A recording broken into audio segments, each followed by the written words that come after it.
Krasnodar bajarekî bedewe li başûrê Rûsyayê ku weke paytexta herêma Krasnodar bi xwe jî tê naskirin.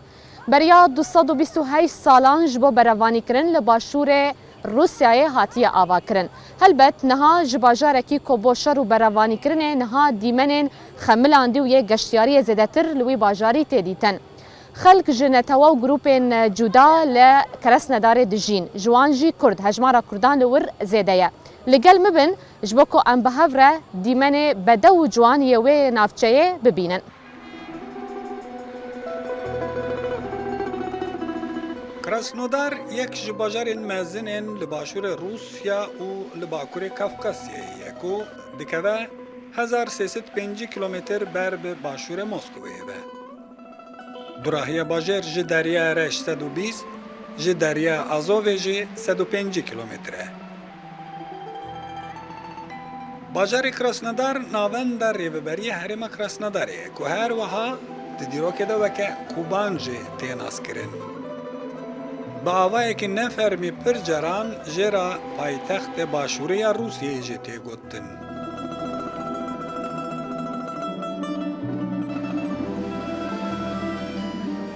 Krasnodar bajarekî dêrîn nîne. Li nigehewî nêzî 230 sal berê dema ku Rûsya dest bi kontrolkirina Kafkasyayê kiribû hatiye danîn. Lê bi tenê 155 sala ku statûya bajêr pê hatiye dayîn. Di sed sala hejdan dema bingeha Yekaterinodar yan ku bi nava xwe yê îroyîn Krasnodar hat danîn, ew qeleya pêşîna İmparatoriyê Rûsyayê bû ji bo dagirkirina tevayê Kafkasyayê û xurtkirina pêgehê xwe li deryayê Reş. Îro Vilayeta Krasnodar yek ji mezintirîn wilayetên Rûsyayê weke pîşesazî her wiha yek ji navendên geştguzariyê ye.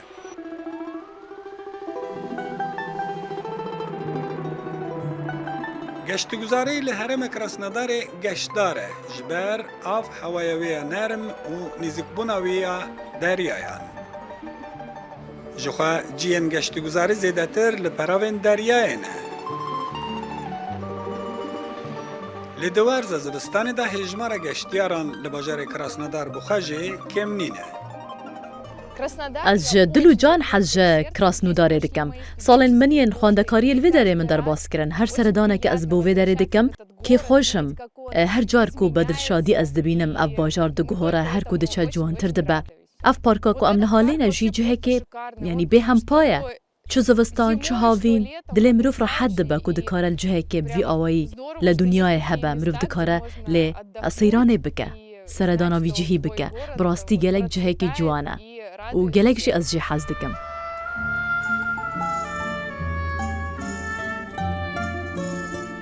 Geştguzarî sektoreke giring e ji bo aboriyê Krasnodarê.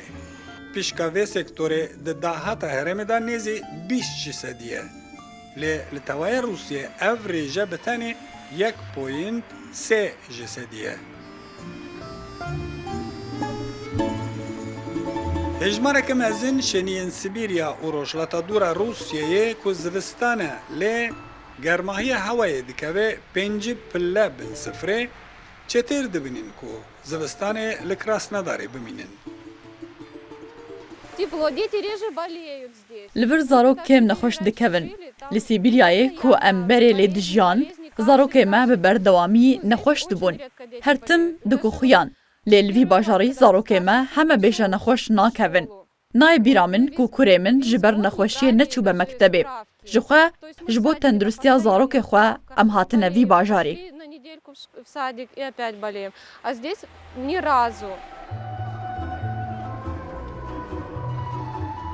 Hejmara şeniyên herêma Krasnodarê nêzî 5.700.000 e ku zêdetir ji 1 milyon ji wan li navend de dijîn.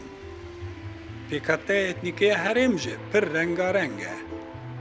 Rûs, Kazakên Kubanê û Ukraynî piranî bin jî hejmareke mezin neteweyên dinên mîna Çerkez, Adik, Ermenî, Tatar û Kurd jî li herêmê akincî ne. Ji bo Kurdan giringiya vê bajarê heye ji ber ku li vir bi hezaran Kurd dijîn demen davi de hezyedetir bu ya hezyedetir dibeji juha Krasnodar niziki Kurdistan'a ciyekip çeki germe jiberveye ki Kurt hıldikşin ve ali ciyajı nezike Kurt ciyayine jiberveye ki Kurt Krasnodar'a hezdikin u dikşin berbi Krasnodar'ı. دما کو سال 1793 شهبانوی امپراتوریا روسیای دویمین کاترینا فرمان اواکرنا و باجری دده نوی یکاترینا دارجه انکو دیاریا کاترینا لیدگه لپیشت شورش اکتبر بولشویک نوی باجر دوگهرینن او دکن کراسنودار انکو دیاریا سور کو رنگ کمونیستان بود. جبو روسیه کراسنودار روژه ایرو هم وکه ناوندک زانست، اندوستری، کشتوکالی و گشتگزاری و هرمک گشتداره هم جی به ارد نگاری خواه هرمک هر استراتژیکه. کمیشدادی روداو کراسنودار